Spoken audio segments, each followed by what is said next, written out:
여러분 안녕하세요. 이야기하는 남자 아이겠습니다. 드디어 손흥민 선수의 리그 5호 골이 터졌습니다. 콘테 감독의 부임 첫 경기였던 11월 5일에 골을 넣고 근 한 달 만에 득점포를 재가동했습니다. 이로써 손흥민 선수는 리그 득점 공동 9위로 올라섰고 팀 내 득점은 여전히 단독 1위입니다. 그리고 손흥민에게 어시를 기록한 레길론 역시 팀에서 도움 단독 1위를 기록하게 됐습니다. 또한 토트넘 유니폼을 입고 프리미어리그에서만 75골을 득점에 성공하며 손흥민 선수는 클럽 역대 득점 랭킹 5위에 당당히 올라선 상태입니다. 오늘 브렌트포드의 자책골에서도 크게 관여했던 손흥민 선수는 전반적으로 가벼운 모습을 보여주며 경기를 보는 이들로 하여금 이제는 골이 터질 때가 됐다라는 느낌을 주었는데요.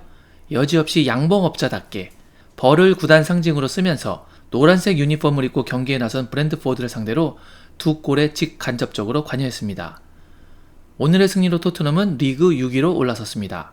이로써 웨스트햄과 아스날 그리고 맨유와 함께 챔피언스 리그를 향한 4위 싸움은 한층 더 치열해지게 되었습니다. 콘테 감독은 자신의 부임 이후 프리미어리그 경기에서 3경기 2승 1무를 기록하며 토트넘이 따낼 수 있는 승점 9점 중에서 7점을 획득했습니다.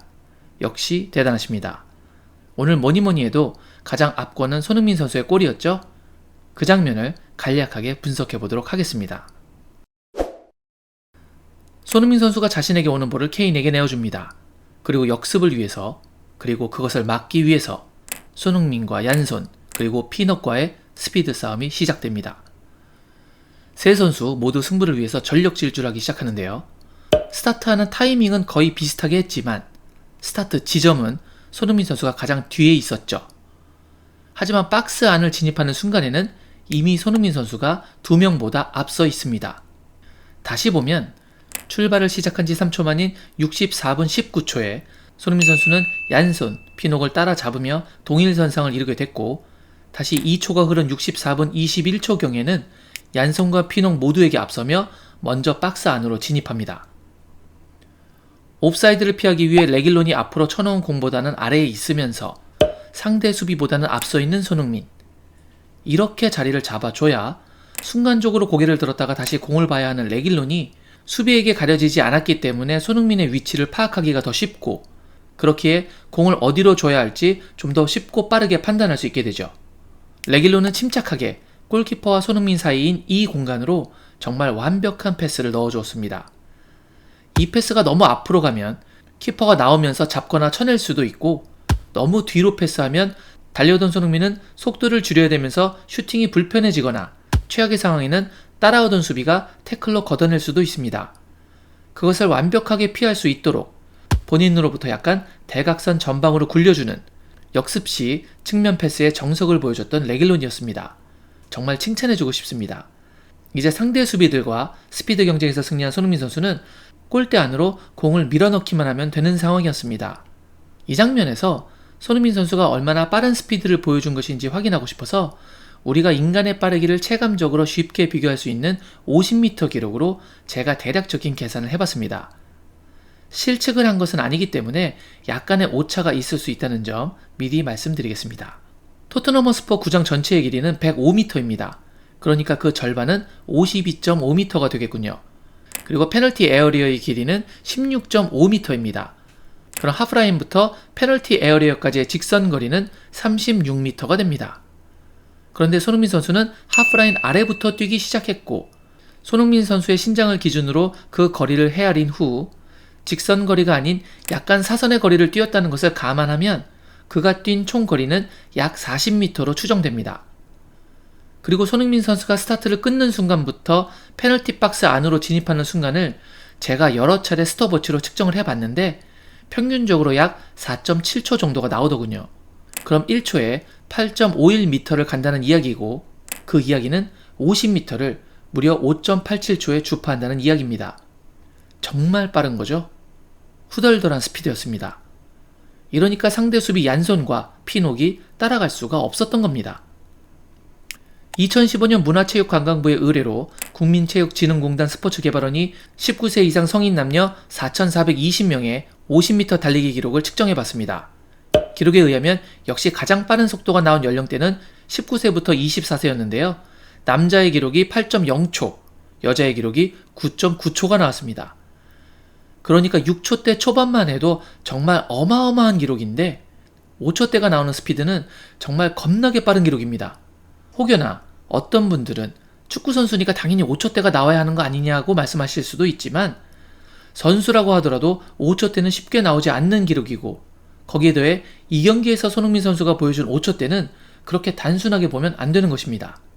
일반적으로 50m 달리기를 할 때 몸을 적당히 풀어준 다음 한 번에 에너지를 쏟아부어서 측정하지 이렇게 여러 번 뛴 상태에서 측정 자체를 하지 않습니다. 이 경기에서 손흥민 선수가 이 스피드를 보여준 건 경기 시작하자마자가 아니라 무려 64분경이었습니다. 64분이 되는 시간까지 손흥민 선수는 공격과 수비를 넘나들며 수많은 스프린트를 했고 수많은 킥을 찼죠. 그러니까 최고 기록을 위해서 힘을 모아놓고 전력 질주를 한 몸 상태가 아니었단 이야기입니다. 여러분도 전력 질주 50m 달리기 한 3번만 하시면 그 다음부터는 기록이 현저하게 떨어진다는 걸 충분히 체감하실 수 있으리라고 봅니다. 어떤 분들은 해리 케인과 레길론이 다 만들어준 것을 그냥 쉽게 넣었다고 볼 수도 있습니다. 하지만 그 상황을 만들기 위해서 손흥민 선수는 폭발적인 스피드로 상대 선수들을 다 제쳐냈습니다. 축구에는 개인 전술 또는 개인 능력을 평가할 때 킥력, 볼 키핑 능력, 드리블 능력, 헤딩 능력 같은 세부 기록들을 분석합니다. 그리고 그 항목들 중에서 스피드라는 것은 분명 선수에게 매우 중요한 능력이자 기술로 인정받고 있죠. 손흥민 선수는 그 능력을 이용해서 득점 상황을 엄연히 만들어냈습니다. 동료들의 도움이 분명 결정적이기도 했지만 남들이 다 만들어준 것을 그냥 편하게 얻어먹은 것은 결코 아니라는 이야기입니다. 이제 이 득점이 조금은 다르게 보이시나요? 이제 주말에 다시 노리치와의 경기가 잡혀 있습니다. 이 경기에서도 연속골을 기록하며 계속해서 우리를 더 즐겁게 해주면 좋겠습니다. 오늘 제가 준비한 축구 소식은 여기까지였고요. 오늘 시간에도 면목 없다라는 말은 어떻게 시작된 것인지 그 유래를 간단하게 전해드리는 시간을 가져볼까 합니다. 만약 지적인 호기심이 있으신 분들이라면 끝까지 시청 부탁드리겠습니다. 우리가 흔히 어떤 잘못을 했을 때 이런 표현을 자주 쓰죠. 면목 없습니다. 면은 얼굴을 뜻하고 목은 눈을 의미하는데 왜 뭔가를 잘못하면 얼굴과 눈이 없다고 하는 걸까요?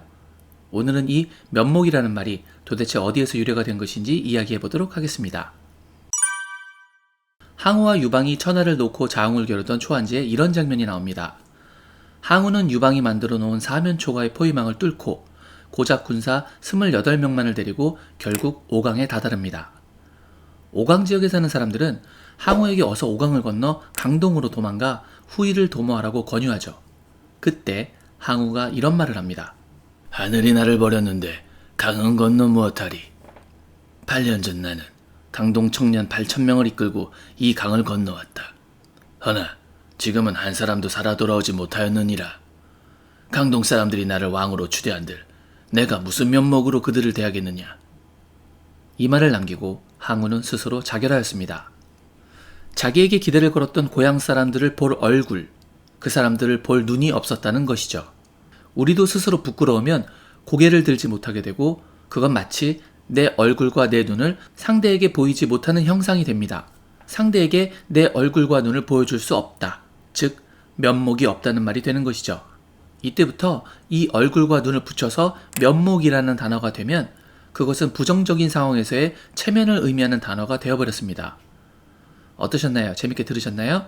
누구나 실수는 합니다. 그래도 가급적이면 면목 없는 상황은 적게 만들면 좋겠습니다. 잘 보셨나요? 제가 운영하고 있는 부채널에서 더 많은 상식들을 보실 수 있습니다. 본 채널 그리고 부채널 양쪽에서 모두 구독, 좋아요, 알림 설정 부탁드리겠습니다.